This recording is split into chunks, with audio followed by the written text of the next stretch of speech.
یہ ملک بہت قربانیوں سے بنا تھا اور اس کے بعد پھر اس کو بچانے والوں نے بھی اپنی جان پہ کھیل کر کے اس ملک کو متعدد بار بچایا ہے۔ 7 ستمبر کا دن تو مختص کیا گیا پاکستان ایئر فورس ڈے کے لیے۔ 6 ستمبر کو بھارت نے حملہ کر دیا بھرپور سیالکوٹ اور لاہور کے اوپر۔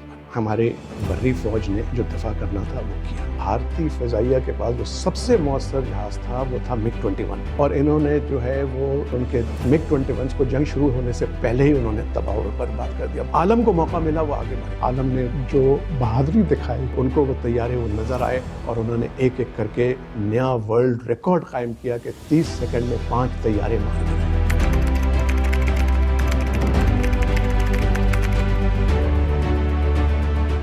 یہ ملک بہت قربانیوں سے بنا تھا اور اس کے بعد پھر اس کو بچانے والوں نے بھی اپنی جان پہ کھیل کر کے اس ملک کو متعدد بار بچایا ہے۔ تو 1965 اور خاص طور پہ 7 ستمبر کے دن کی آپ بات کریں، 7 ستمبر کا دن تو مختص کیا گیا پاکستان ایئر فورس ڈے کے، لیکن اصل کہانی تو اس سے ذرا سا پہلے سے شروع ہوتی ہے۔ پاکستان ایئر فورس کی کمان جو ہے وہ ایئر مارشل اصغر خان کے پاس تھی اور انہوں نے پاکستان ایئر فورس کو تیار کیا ہوا تھا۔ تیار اس وقت سے وہ کر رہے تھے جب کہ 65 میں ہی مارچ اپریل میں دیار بیٹ کے علاقے میں بھارت نے مداخلت شروع کی تھی۔ تو اس وقت ان کو اندازہ ہو گیا تھا کہ بھارت کے ارادے خطرناک ہیں اور انہوں نے پاکستان ایئر فورس کو بالکل جنگ کے لیے تیار کیا ہوا تھا۔ پوری پلاننگ کی ہوئی تھی، ہر اسکواڈرن کو ان کا ٹارگٹ دیا تھا، موک اپس بنائے تھے کہ ان کے ٹارگٹ کے مثلاً ہندواڑہ ہے یا آدم پور ہے یا جام نگر ہے تو وہ کس طرح کا ہے، کس رخ سے ہے، اور پائلٹوں کو تیاری کرنے کا حکم تھا۔ وہ پریکٹس کرتے رہتے تھے فائرنگ رینج پہ جا کے، انجینئرز کو، ایئر ڈیفنس کنٹرولرز کو، سب کو تیار رہنے کا حکم دیا تھا۔ لیکن ہوا یہ کہ جولائی میں پاکستان آرمی نے آپریشن جبرالٹر شروع کر دیا بڑی خاموشی سے، اور اس میں جنرل ایوب خان اور جنرل موسیٰ یہ شامل تھے اور ان کی پشت پناہی کر رہے تھے فارن آفس کے جو ہمارے اس زمانے میں سیکٹری تھے عزیز صاحب، اور جو فارن منسٹر تھے ذوالفقار علی بھٹو صاحب۔ انہوں نے ایوب خان کو یہ اندیا دیا تھا کہ اگر کشمیر میں کچھ کیا تو بھارت اس کے جواب دینے کے قابل نہیں ہوگا۔ تو یہ بڑی خاموشی سے صرف 12 ڈویژن جو مری میں تعینات ہے اور میجر جنرل اختر جو ہیں وہ اس کی کمان کر رہے تھے، آپریشن جبرالٹر کرنے کا شروع کیا گیا۔ اچھا، ایوب خان کو یہ معلوم تھا کہ اصغر خان بہت ہی بااصول آدمی ہیں، ان کو باخبر نہیں رکھا گیا، بلکہ ہوا یہ کہ جولائی کے آخر میں ان کو فارغ کر دیا گیا، ان کو گھر بھیج دیا گیا۔ لیکن ایوب خان کو شاید نہیں اندازہ تھا، اور خوش قسمتی یہ تھی کہ اسی وقت ہمارے جو کمان کے نئے لوگ آئے اس میں ایئر مارشل نور خان تھے، اور ایئر مارشل نور خان کا کمال یہ تھا کہ وہ اور اصغر خان ساتھی رہے تھے، اور نور خان کو یہ پتا تھا کہ ایئر مارشل اصغر خان نے پوری تیاری کی ہوئی ہے اور ایئر فورس کو بالکل مکمل طور کے اوپر جنگ کرنے کے لیے تیار کیا، تو انہوں نے جو ان کی پلاننگ تھی اس میں ذرا برابر بھی کمی نہیں کی اور کوئی چینجز نہیں کیے، جس طرح جس کے ٹارگٹ تھے اسی سے وہ آگے۔ لیکن نور خان کو بھی ابھی تک آپریشن جبرالٹر کا نہیں پتا تھا، وہ سن رہے تھے کہ کچھ ہو رہا ہے۔ پھر وہ آرمی چیف کے پاس گئے، موسیٰ صاحب کے پاس، اور پوچھا، انہوں نے کہا بھائی مجھے نہیں معلوم ہے، تم جا کر کے 12 ڈیف کے کمانڈر سے۔ اب سوچے کہ ایئر فورس کا چیف جو ہے وہ خود جیپ میں بیٹھ کر کے مری گیا، اور جنرل اختر سے پوچھا کہ بھائی کیا کر رہے ہو تم؟ انہوں نے کہا نہیں یہ ہم لوگ لوکل کچھ کر رہے ہیں۔ نور خان جب واپس آئے تو انہوں نے کہا کہ ایسا نہیں ہوگا، یہ معاملہ پوری جنگ کی طرف جائے گا۔ اور ہوا یہی کہ 25 اگست کو ایک SOS یعنی کہ خطرے کا سگنل آیا آرمی کی طرف سے کہ جو ہمارے جوان اور جو لوگ بھیجے گئے تھے کشمیر، ان کا سامان رست ختم ہو چکا ہے یا ادھر ادھر ہو گیا ہے، اور اب نہ ان کے پاس اسلحہ ہے، نہ خوراک ہے، نہ کچھ۔ تو طے یہ ہوا، نور خان نے ان کو کہا کہ ہم C-130 بھیجیں گے اور ان کو سامان رست پہنچائیں گے، اور پھر ایک بہت ہی خطرناک مشن انجام دیا گیا۔ 2 C-130 گئے۔ عام طور پہ ناردرن ایریا میں ہم لوگ 3 بجے دوپہر کے بعد سے فلائی نہیں کرتے ہیں کیونکہ موسم اتنا خراب ہو جاتا ہے، اور یہ 2 طیارے رات کے اندھیرے میں صرف ریڈار کے اوپر نیویگیشن کرتے ہوئے گھاٹیوں کے بیچ میں سے سری نگر پہنچے، اور لیکن اس میں خوبصورت بات یہ ہے یا خطرناک بات ہے کہ جب جہاز ٹیک آف کرنے والا تھا تو نور خان رن وے کے کنارے پہ کھڑے تھے. انہوں نے جہاز کو روکا, پیراشوٹ ان کے کندھے پہ تھا. انہوں نے کہا میں خود اس مشن پہ جاؤں گا کیونکہ اتنا خطرناک ہے کہ تم لوگ کوئی ایسی حرکت نہ کرو جو کہ تمہاری جانوں کو خطرے میں ڈالے. میں ان لوگوں نے کہا کہ سر آپ چیف ہیں, اگر ہمارا جہاز مارا گیا تو جنگ شروع ہونے سے پہلے ہمارا چیف یا قیدی ہو جائے گا یا شہید ہو جائے گا. انہوں نے کہا نہیں چلو. وہ گئے. جب وہاں پہنچے تو موسم اتنا خراب تھا کہ جن صاحب نے ان کو روشنی دینی تھی سری نگر کے پاس, وولر لیک کے پاس ڈراپ زون تھی, وہ نظر نہیں آ رہی تھی. انہوں نے کہا ہم واپس چلتے ہیں. نور خان نے کہا نہیں ابھی موسم بہت خراب ہے لیکن 200 فٹ اور نیچے چلو, ایک کوشش ہم اور کرتے ہیں. اور وہ دونوں جہاز جو ہیں وہ نیچے گئے اور پھر ان کو نظر آ گئی وہ جھیل, اور جھیل سے انہوں نے اپنا نشانہ لیتے ہوئے سامان رسد گرایا اور واپس آئے اور وہ سیفلی یہ ہوا. لیکن یہ چیز 25 اگست کو ہوئی. اور اس کے بعد پھر یہ ہوا کہ نور خان نے حکم دیا کہ ابھی بھارت جو ہے وہ ضرور کچھ کرے گا حرکت, تو تم لوگ تیار رہو. اور ہوا یہی کہ 1 ستمبر کو بھارت نے اب آپریشن شروع کر دیا. ہم نے اس کے جواب میں آپریشن گرینڈ سلیم شروع کیا جس میں ہم اخنور کے قریب پہنچ گئے ہیں. اور اس میں مشکل یہ تھی کہ ہمیں ایئر کور وہاں پہ نہیں تھا, لیکن نور خان نے کہا کہ پوری ایئر کور ہونی چاہیے. اور وہ خود جو ہے ایک چھوٹے آرمی کے طیارے میں جا کر کے ایئر او پی کے طور پہ یعنی آپریشن پوسٹ پہ وہ جائزہ لے رہے تھے. پھر انہوں نے کہا طے تھا کہ شام کو 5 بجے کے بعد سے ہمارے طیارے واپس آ جائیں گے کیونکہ اندھیرا ہونے لگتا ہے. ابھی بھی ستمبر کا مہینہ آپ جانتی ہیں کہ مغرب بہت جلدی ہونے لگتی ہے.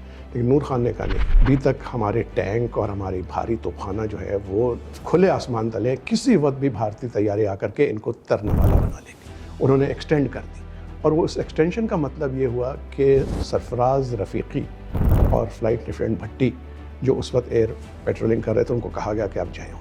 اور یہ خوش قسمتی تھی اور یہ ایک اچھے کمانڈر کا فیصلہ تھا کہ دشمن کے 4 ویمپائر طیارے آئے اٹیک کرنے کے لیے, اور ہمارے دلیر شیروں نے منٹوں میں ان 4 کو تہس نہس کر دیا. اور بھارت کے حوصلے ٹوٹ گئے کیونکہ ویمپائر طیارے تھوڑے سے پرانے تھے, اور اس وقت یہ خیال تھا کہ ان کے پاس 65 کیونکہ جو تناسب تھا وہ 1:5 کا تھا. ان کی ایئر فورس 5 گنا ہم سے زیادہ بڑی تھی, جو ہمیں بعد میں پتہ چلا انہوں نے وہ سارے طیارے گراؤنڈ کر دیے.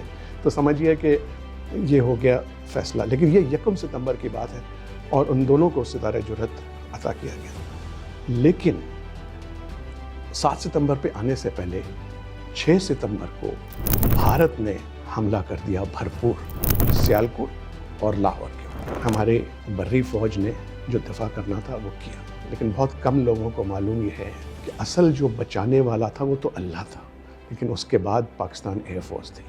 کیونکہ نور خان نے حکم دیا کہ یہ حملہ آ رہا ہے, آپ لوگ جائیں پیٹرولنگ کریں.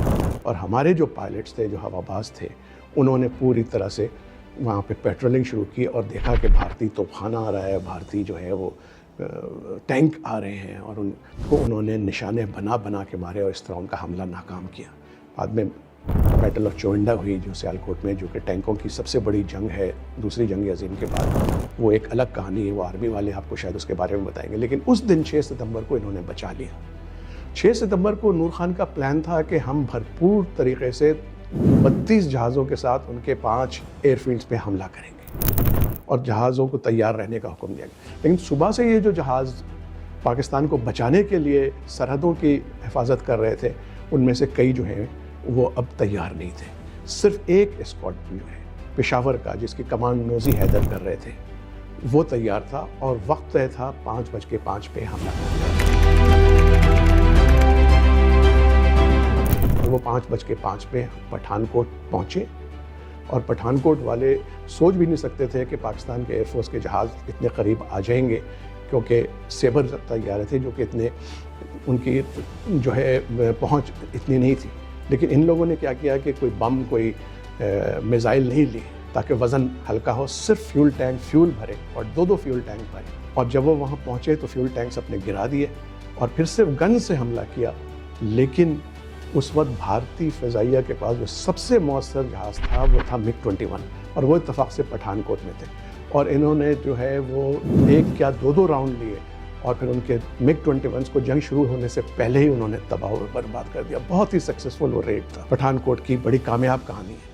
لیکن اس کا نقصان یہ ہوا کہ باقی طیارے جو تھے ہمارے جنہوں نے سرگودا سے ہی ٹیک آف کرنا تھا ان کو ڈیلے ہو گیا. نور خان کے پاس اب فیصلہ کرنا تھا کہ ان کو روک دیں اگلے دن کے لیے یا جانے دیں. انہوں نے کہا کہ نہیں جانے دو.